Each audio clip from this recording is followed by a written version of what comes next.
Hello there. I'm Dr. Deeksha Pandey and you are watching Urogynecology for Beginners.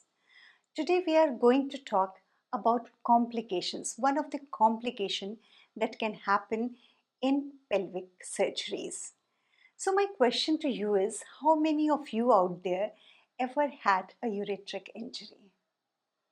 If your answer is never, that means you have not yet performed enough cases because complications are part and parcel of your surgical career and they will happen whether you like it or you don't like it. Do you know what is the best way to never have a complication? Don't operate. Important thing is that how fast you can diagnose the complication and how well you can manage it. So this patient was a severe endometriosis case for which we were doing hysterectomy and we had a doubt about her ureters. While doing prophylactic stenting, which we do ourselves now, the right ureter was nicely negotiated, but left ureter we had a difficulty. So we took help from the urologist because we did not want to push it further when there is query some obstruction. So usually urogynecology and urologists are not a very good team in most of the setups, but I must say that we are the lucky ones who have a very cordial, very nice relationship among us. So Dr. Vinu Gopinath, who is our urologist, did this case and the same I am going to show you today. If by chance you are interested in seeing that prophylactic ureteric stenting, which we do ourselves in doubtful cases, please leave a comment below. I'll try to make a video, a short video on that too. Before introducing the scope inside as being done here, an open-ended ureteric catheter is first passed through the working channel of the ureteroscope. Through this catheter, the guide wire is then introduced. We are starting here with ureteroscopy, but let me tell you that ureteroscopy is not a mandatory step in cases of prophylactic ureteric stenting or DG stenting. It is done only in cases where either an obstruction is suspected or if a prior attempt at stenting has failed. The procedure begins by gently introducing the guide wire into the ureteric orifice. The leading end is soft, flexible tip designed to be atraumatic. This part should glide smoothly following the natural lumen of the ureter without resistance. Always advance it under vision and with patience, never by force.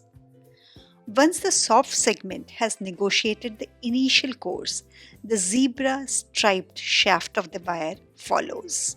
The blue and white linings, what you see here, is the zebra shaft. Don't worry, I'll explain you outside the body later. Once it reaches the kidney, we take a X-ray with the help of C-arm to see the position. Now, how do you confirm that the guide wire has reached the pelvic calyceal system correctly? So the sign is here. If the guide wire ascends smoothly and then turns laterally, that means we are in the kidney. Once the position of the guide wire is confirmed, the contrast dye is injected to demarcate the ureter.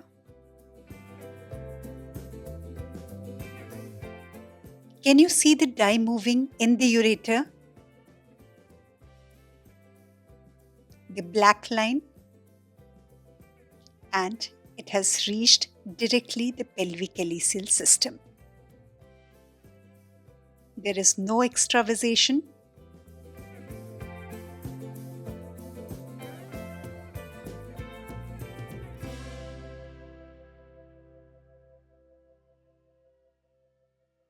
And you see, it has reached the pelvic calyceal system correctly. These are the different still shots which are obtained or clicked during the fluoroscopy.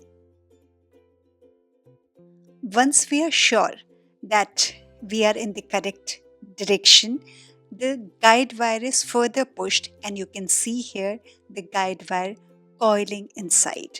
This means we are perfectly fine till now. The next step is putting a DJ stent over this guide wire. The DJ stent is being put over the guide wire, and then slowly the guide wire is pulled out. This is also known as the railroading technique.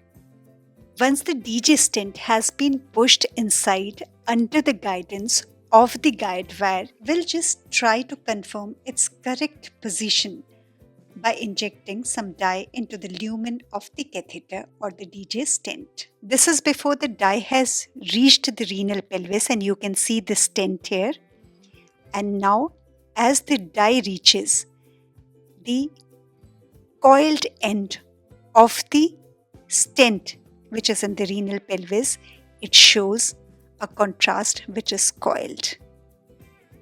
So this is the confirmation that the DJ stent is exactly in its correct place. I hope you understood it. Now once again, we introduce the urethroscope inside to see the position of the other end of the DJ stent, which is inside the bladder. And it has nicely coiled inside the bladder, so we are good to go.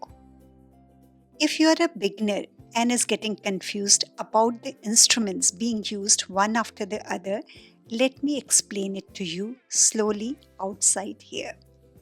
What you see here is the comparison of urethroscope versus cystoscope.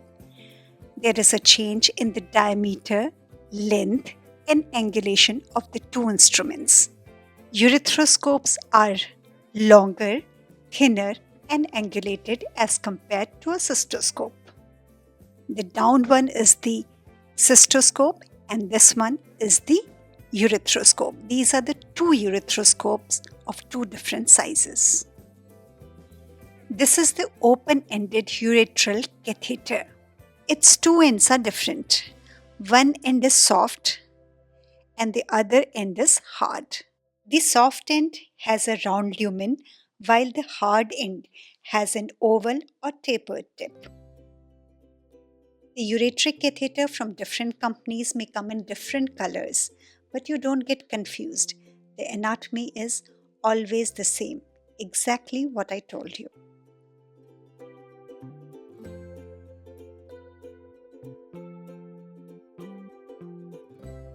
A guide wire is inserted inside this ureteral catheter, and this is the real workhorse with which the stenting is done. Look closely, the guide wire has two parts. The tip is black in color and is soft.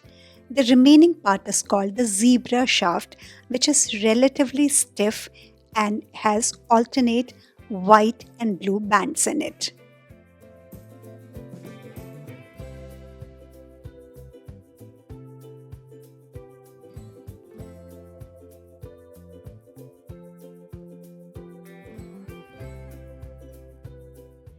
The guide wire is threaded into the catheter.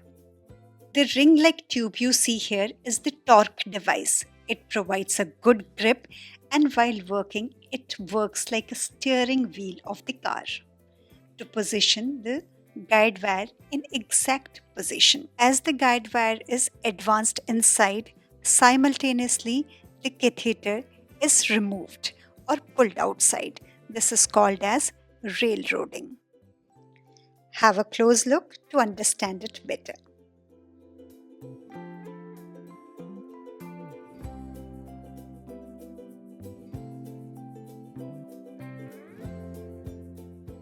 Now this is how the dye is pushed inside the ureteric catheter to confirm the position of the catheter in the kidney under C-arm. After the open-ended ureteric catheter and the guide wire, the third thing we must know is the DJ stent. The stent can fold in two J's at two ends. That's why it is known as double J or DJ stent. It comes with a pusher like this, usually packed in a single packet.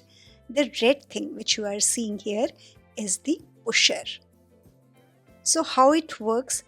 On the guide wire, you thread the DJ stent and push that DJ stent with the help of this red colored pusher. And once the stent is inside, nicely coiled at both its ends, you just remove the pusher. So, this is the OT table having all the instruments which are required for a ureteric stenting. You can have a look again.